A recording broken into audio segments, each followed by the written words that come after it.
When you think about continuing your education, you usually picture fluorescent lighting or maybe a clunky online portal or like a syllabus on advanced spreadsheet formatting. But have you ever felt like your professional development was lacking a certain multiversal scope? Oh, yeah. I mean, that is definitely a common complaint for anyone who's, just tired of the mundane reality of adult learning. Gets very repetitive. Yeah, exactly.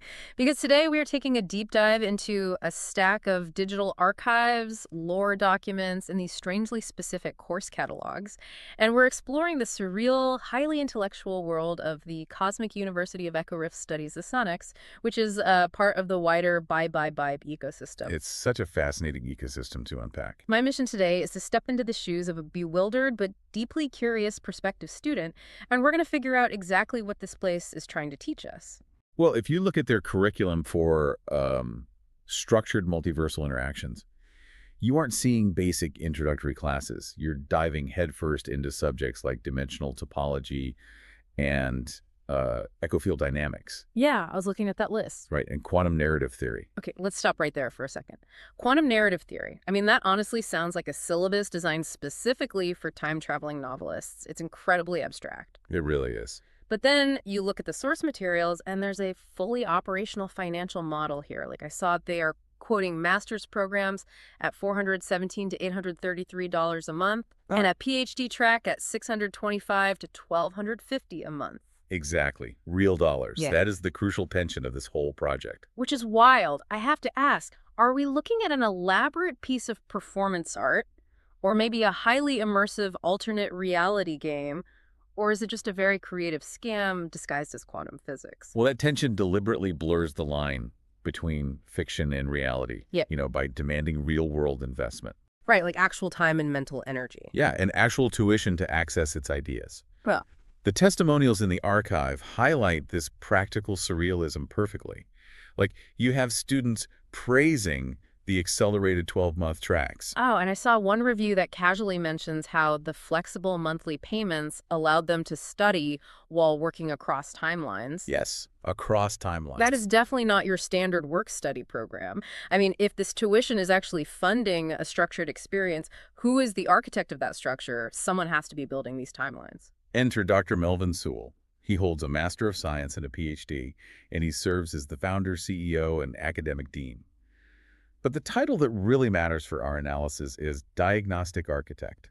Diagnostic architect, man, that's a heavy phrase. It implies there is a disease or a flaw or some kind of system in our current reality that he is actively trying to evaluate. That is exactly the core of his philosophy. And to understand what he's diagnosing, we have to look at the university's sovereign diagnostic disclaimer. Right, the disclaimer. Yet, the institution explicitly states it is strictly impartial.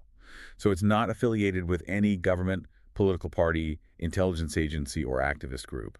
They are simply providing neutral diagnostic tools. So wait, if I enroll, I'm not just attending a quirky sci-fi school. I'm actively participating in a diagnostic reality. Like, what exactly are they diagnosing? Well, according to the text, the entire university, the course catalogs, the magazine posts, the films, is offered as mythic infrastructure. Mythic infrastructures. Yeah. Dr. Sewell designed this as a sovereign broadcast and a cinematic indictment. It's meant to expose what he calls ritualized containment and systemic erosion. Okay, ritualized containment. Let's break that down because that sounds intense. So think of ritualized containment as the invisible boxes society puts us in. The 9-to-5 grind, the endless scrolling, the unexamined habits that keep us docile. Oh, I see. So the university uses its bizarre multiversal framework as like a giant mirror. Precisely. By stepping into a world of quantum narrative theory, you are forced to look back at your own life and see how absurdly constrained and predictable your normal reality has become. So the surrealism is the tool. The sci-fi wrapper forces us to step outside our normal perspective so we can actually see the cage we're in. That's brilliant. That's a very clever mechanism. But who or what actually inhabits this mythic space? Because it's not just Dr. Sewell and his students in the lore, right? Oh, far from it. The archives introduce an entity named Saiku Venga, who emerges directly from the rift. Okay, the rift. Yeah, and the origin text states this entity is born precisely between two states known as slip flow and counterflow. and it's marked by an SH1 resonance. Wait, what does existing between slip flow and counterflow actually mean in the context of this universe? Imagine slip flow as the mainstream current of society, the path of least resistance, where everyone is just going with the flow of that ritualized containment. Okay, and Counterflow is the active resistance to it, pushing back against the system. Saikuvenga exists perfectly in the friction between those two realities. Oh, wow. Yeah, so that SH1 resonance is the frequency of a being who observes the system without being consumed by either extreme conformity or extreme rebellion. That is such a vivid cinematic concept. You start out looking at standard tuition payment plans, and suddenly you're analyzing the friction between societal conformity and rebellion, embodied in an interdimensional entity. And that is the true curriculum here.